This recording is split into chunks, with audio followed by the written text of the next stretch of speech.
ಹಚ್ಚೇವು ಕನ್ನಡದ ದೀಪ, ಹಚ್ಚೇವು ಕನ್ನಡದ ದೀಪ, ಕರುನಾಡ ದೀಪ, ಸಿರಿನುಡಿಯ ದೀಪ, ಒಲವೆತ್ತಿ ತೋರುವ ದೀಪ, ಹಚ್ಚೇವು ಕನ್ನಡದ ದೀಪ, ಹಚ್ಚೇವು ಕನ್ನಡದ ದೀಪ.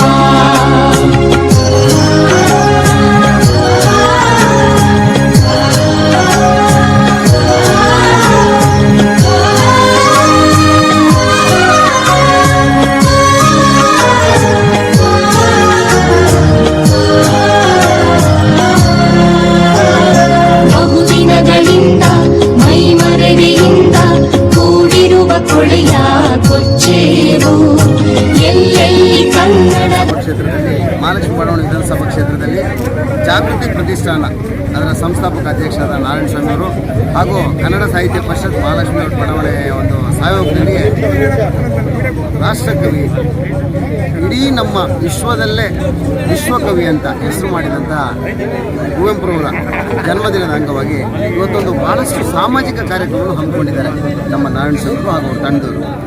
ಸ್ವಚ್ಛತಾ ಕಾರ್ಯಕ್ರಮ ಇರ್ಬೋದು ಅಥವಾ ಬೇರೆ ಭಾಷೆ ಪುಸ್ತಕಗಳನ್ನು ನಮ್ಮ ಇಲ್ಲಿ ಯಾರಿಗೆ ಕನ್ನಡ ಬರಲ್ಲ ಅವರಿಗೆ ಕೊಟ್ಬಿಟ್ಟು ಕನ್ನಡದ ಪುಸ್ತಕಗಳನ್ನು ಅವ್ರಿಗೆ ಕೊಟ್ಬಿಟ್ಟು ಈ ರೀತಿಯ ಒಂದು ಭಾಷೆಯಲ್ಲಿ ಅವರು ಇನ್ನಷ್ಟು ತರ್ಜಮೆಗೊಳ್ಳಬೇಕು ಅನ್ನೋ ಒಂದು ದೃಷ್ಟಿಯಿಂದ ಹಲವಾರು ಕಾರ್ಯಕ್ರಮಗಳು ಸ್ವಚ್ಛ ಭಾರತ ಅಂಗವಾಗಿ ಇವತ್ತು ನಮ್ಮ ಈ ಕ್ಷೇತ್ರದಲ್ಲಿ ಈ ಒಂದು ಕುವೆಂಪು ಹುಟ್ಟುಹಬ್ಬದ ಸಂದರ್ಭದಲ್ಲಿ ಆ ಕಾರ್ಯನೂ ನಡೀತಾ ಇದೆ.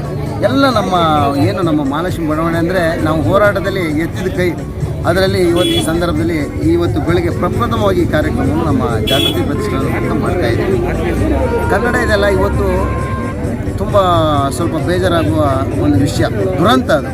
ಯಾಕಂದರೆ ಇಡೀ ನಮ್ಮ ಸೃಷ್ಟಿಯಲ್ಲಿ ಈ ಭಾಷೆಯಲ್ಲಿ ಕನ್ನಡ ಭಾಷೆ ಭಾಳ ಹಳೆಯ ಒಂದು ಭಾಷೆ. ಆದರೆ ಇವತ್ತು ನಾವು ಬೇರೆ ಭಾಷೆಗೆ ಮಾರು ಹೋಗ್ತಾ ಇದ್ದೀವಿ. ಪ್ರತಿಯೊಬ್ಬರು ನಾನು ಹೇಳೋ ವಿಚಾರನ ಗಮನಿಸಬೇಕು. ನಮ್ಮ ಭಾಷೆ ನಮ್ಮ ಮನೆ, ನಮ್ಗೆ ಎಷ್ಟು ನಾವು ಗೌರವ ಇರ್ತದಲ್ಲ ಅದೇ ರೀತಿ ನಮ್ಮ ಭಾಷೆಗೂ ಗೌರವ ಕೊಟ್ಬಿಟ್ಟು ಇದಕ್ಕಿಂತ ಮೇಲೆ ಯಾವ ಭಾಷೆನೂ ಇಲ್ಲ ಅಂತ ನಮ್ಮ ಮನದಲ್ಲಿ ಫಸ್ಟ್ ಆ ಭಾವನೆ ಬರಬೇಕು. ಬೇರೆ ಬಂದಂಥವರಿಗೆ ನಾವು ಅವರಿಗೆ ಕನ್ನಡ ಭಾಷೆನ ಕಲಿಸ್ಕೊಟ್ಬಿಟ್ಟು ಅವರ ಮನಸ್ಸು ಸ್ಥಿತಿಯನ್ನು ಸರಿ ಮಾಡಬೇಕು. ನಾವು ಹಾಗೆ ಮಾಡ್ತಾ ಇಲ್ಲ. ನಾವು ಇಂಗ್ಲೀಷಿಗೆ ನಾವು ಮಾರು ಹೋಗೋದು, ಹಿಂದಿಗೆ ನಾವು ಮಾರು ಹೋಗೋದು, ಮಲಯಾಳಿಗೆ ನಾವು ಮಾರು ಹೋಗೋದು. ಈಗ ತಮಿಳ್ನಾಡು ಹೋದರೆ ಎಷ್ಟೊಂದು ಸೊಬಗಿಂದ ಅವ್ರು ಮಾತಾಡ್ತಾರೆ, ಅಲ್ಲಿ ಬೇರೆ ಭಾಷೆ ಮಾತಾಡಿದ್ರೆ ಅವರಿಗೆ ಮರ್ಯಾದೆನೇ ಇರಲ್ಲ. ಆ ರೀತಿಲಿ ನಮ್ಮ ತಮಿಳ್ನಾಡು ರಾಜ್ಯ, ಈ ಕೇರಳ ರಾಜ್ಯ ಎಲ್ಲ ನಡೀತಾ ಇದೆ. ಆ ರೀತಿ ನಮ್ಮ ಕನ್ನಡಿಗರು ಬದಲಾವಣೆ ಆಗಬೇಕು, ಕನ್ನಡಿಗರು ಬದಲಾವಣೆ ಆಗಬೇಕು. ಇಲ್ಲಿ ಕನ್ನಡಿಗರೇ ಸಾರ್ವಭೌಮ ಅಂತ ಎಷ್ಟು ಸುಂದರವಾಗಿ ನಮ್ಮ ಕವಿಗಳು, ದಾರ್ಶನಿಕರು, ಸಾಹಿತಿಗಳು ಹೇಳಿದಾರಲ್ಲ, ಅದೇ ರೀತಿ ಪ್ರತಿಯೊಬ್ಬ ಕೂಡ ಈ ಅಟ್ಲೀಸ್ಟ್ ಈ ಒಂದು ದಿನದಿಂದ ಆದರೂ ನಮ್ಮ ಕನ್ನಡ ಭಾಷೆಯಲ್ಲಿ ಕನ್ನಡ ಮಾತನ್ನೇ ಆಡಲಿಕ್ಕೆ ಪ್ರಾರಂಭ ಮಾಡಬೇಕು ಅಂತ ನಾನು ಹೇಳ್ತೇನೆ. ನಮಸ್ಕಾರ. ಈ ದಿನ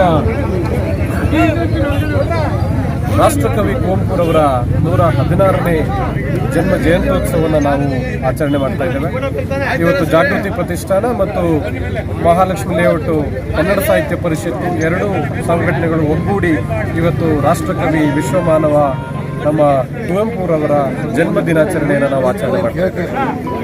ರಾಷ್ಟ್ರಕವಿ ಕುವೆಂಪುರವರು ಇಡೀ ಏನು ಸಮಾಜದಲ್ಲಿ ಅನ್ಯಾಯಗಳನ್ನು ನಡೀತಾ ಇದೆ, ಅಂಥ ಒಂದು ಅನ್ಯಾಯಗಳ ವಿರುದ್ಧ ನಿರ್ಭಯವಾಗಿ ಹೋರಾಟ ನಡೆಸಿದಂಥ ಯಾರಾದರೂ ಒಬ್ಬರು ರಾಷ್ಟ್ರಕವಿಗಳಿದ್ದಾರೆ ಅಂತಂದರೆ ಅವರು ಪ್ರಪ್ರಥಮವಾದಂಥ ರಾಷ್ಟ್ರಕವಿ ನಮ್ಮ ಕುವೆಂಪುರವರೇ ಆಗ್ತಾರೆ. ಅವರು ನಮ್ಮ ಕನ್ನಡ ನಾಡಿಗೆ ಕೊಟ್ಟಂಥ ಏನು ಒಂದು ಕೊಡುಗೆ ಇದೆ ಅದನ್ನು ನಾವು ಯಾವತ್ತಿಗೂ ಮರೆಯೋಕ್ಕೆ ಸಾಧ್ಯನೇ ಇಲ್ಲ. ಇವತ್ತು ಕರ್ನಾಟಕದಲ್ಲಿ ಕನ್ನಡ ಈ ಒಂದು ವಿಶ್ವಮಟ್ಟಕ್ಕೆ ಬೆಳೆಸಬೇಕಂತಂದರೆ ನಮ್ಮ ಕುವೆಂಪುರವರ ಶ್ರಮ, ಅವರ ಒಂದು ಅಕ್ಷರ ಏನು ಒಂದು ಇದಿದೆ, ಸಂಪತ್ತಿದೆ, ಅದರಿಂದ ಇವತ್ತು ರಾಷ್ಟ್ರವ್ಯಾಪಿ, ಇವತ್ತು ವಿಶ್ವವ್ಯಾಪಿ ಇವತ್ತು ಕರ್ನಾಟಕವನ್ನು ತಗೊಂಡೋಗುವಂಥ ಒಂದು ಹಿರಿಮೆ ನಾವೆಲ್ಲರೂ ಕೂಡ ಭಾಳ ಅವ್ರನ್ನ ಕೊಂಡಾಡುವಂಥದ್ದು ನಮ್ಮೆಲ್ಲರ ಕರ್ತವ್ಯ. ಆ ಒಂದು ನಿಟ್ಟಿನಲ್ಲಿ ಕುವೆಂಪುರವರ ಏನು ಒಂದು ಬರವಣಿಗೆಗಳಿದ್ದಾವೆ, ಆ ಬರವಣಿಗೆಗಳ ಮೂಲಕ ಕನ್ನಡ ಜನಗಳನ್ನು ಜಾಗೃತಗೊಳಿಸಬೇಕನ್ನೋದು, ಮತ್ತು ಇವತ್ತು ಕರ್ನಾಟಕದಲ್ಲಿ ಏನು ಪರಭಾಷಿಕರು ಇವತ್ತು ಹೆಚ್ಚಾಗಿ ಇಲ್ಲಿ ನೆಲೆಸಿದ್ದಾರೆ ಅವರಿಗೆ ಕನ್ನಡ ಕಲಿಸುವಂಥದ್ದನ್ನು ಮತ್ತು ಕನ್ನಡಕ್ಕೆ ಒತ್ತು ಕೊಟ್ಟು ಕನ್ನಡ ಭಾಷೆಗೆ ಒಂದು ಶಕ್ತಿಯನ್ನು ನೀಡೋದನ್ನು ನಾವು ಇವತ್ತು ಕುವೆಂಪುರವರನ್ನು ಪ್ರೇರಣೆಯಾಗಿಟ್ಟುಕೊಂಡು ಅವರ ಏನು ಸಿದ್ಧಾಂತಗಳು ಅಥವಾ ಅವರ ಒಂದು ನಡೆ ಏನಿದೆ, ಒಂದು ಮಾರ್ಗದರ್ಶನ ಏನಿದೆ ಅದರ ಮೂಲಕ ಇವತ್ತು ಕರ್ನಾಟಕದ ಜಾಗೃತಿಯನ್ನು ಮಾಡಬೇಕು ಕರ್ನಾಟಕ ರಾಜ್ಯದಲ್ಲಿ ಅನ್ನೋ ಒಂದು ನಿಟ್ಟಿನಲ್ಲಿ ನಾವು ಇವತ್ತು ಕನ್ನಡ ಏನು ನಮ್ಮ ಜಾಗೃತಿ ಪ್ರತಿಷ್ಠಾನ ಮತ್ತು ಕನ್ನಡ ಸಾಹಿತ್ಯ ಪರಿಷತ್ತು ಮಹಾಲಕ್ಷ್ಮಿ ಕ್ಷೇತ್ರದಲ್ಲಿ ಎಲ್ಲ ಒಗ್ಗೂಡಿ ನಾವು ನಮ್ಮ ಎಲ್ಲ ಸ್ನೇಹಿತ ಬಳಗದವರು, ಎಲ್ಲ ನಮ್ಮ ಅಕ್ಕ ತಂಗಿಯರು ಎಲ್ಲರ ಒಂದು ಸಹಯೋಗದೊಂದಿಗೆ ಈ ಒಂದು ಕೆಲಸವನ್ನು ಮಾಡ್ತಾ ಇದ್ದೇವೆ. ಹಾಗಾಗಿ ಇವತ್ತು ನಮ್ಮ ನಾಡಿನ ಜನಕ್ಕೆ ಇವತ್ತು ಕುವೆಂಪು ಒಂದು ಜನ್ಮ ಜಯಂತ್ಯೋತ್ಸವದ ಶುಭಾಶಯಗಳನ್ನು ಅರ್ಪಿಸೋದ್ರ ಮುಖಾಂತರ ಎಲ್ಲರೂ ಕನ್ನಡವನ್ನೇ ಹೆಚ್ಚೆಚ್ಚಾಗಿ ಬಳಸಬೇಕು. ಇವತ್ತು ಯಾವುದೇ ಒಂದು ಬ್ಯಾಂಕ್ ಇರ್ಬೋದು, ಕನ್ನಡ ಒಂದು ಯಾವುದೇ ಸಂಘ ಸಂಸ್ಥೆಗಳಿರ್ಬೋದು, ಎಲ್ಲರೂ ಕೂಡ ಕನ್ನಡವನ್ನು ಹೆಚ್ಚಾಗಿ ಬಳಸೋದ್ರ ಮೂಲಕ ಕನ್ನಡಕ್ಕೆ ಶಕ್ತಿಯನ್ನು ತುಂಬಬೇಕು ಅಂತೇಳಿ ನಾನು ಈ ಮೂಲಕ ಮನವಿಯನ್ನು ಮಾಡ್ಕೊಳ್ತಾ ಇವತ್ತು ನಾಡಿನ ಜನತೆಗೆ ನಾವು ಕುವೆಂಪು ಹುಟ್ಟುಹಬ್ಬದ ಶುಭಾಶಯಗಳನ್ನು ಕೊಡ್ತಾ ನನ್ನ ಧನ್ಯವಾದಗಳನ್ನು ಅರ್ಪಿಸ್ತಾ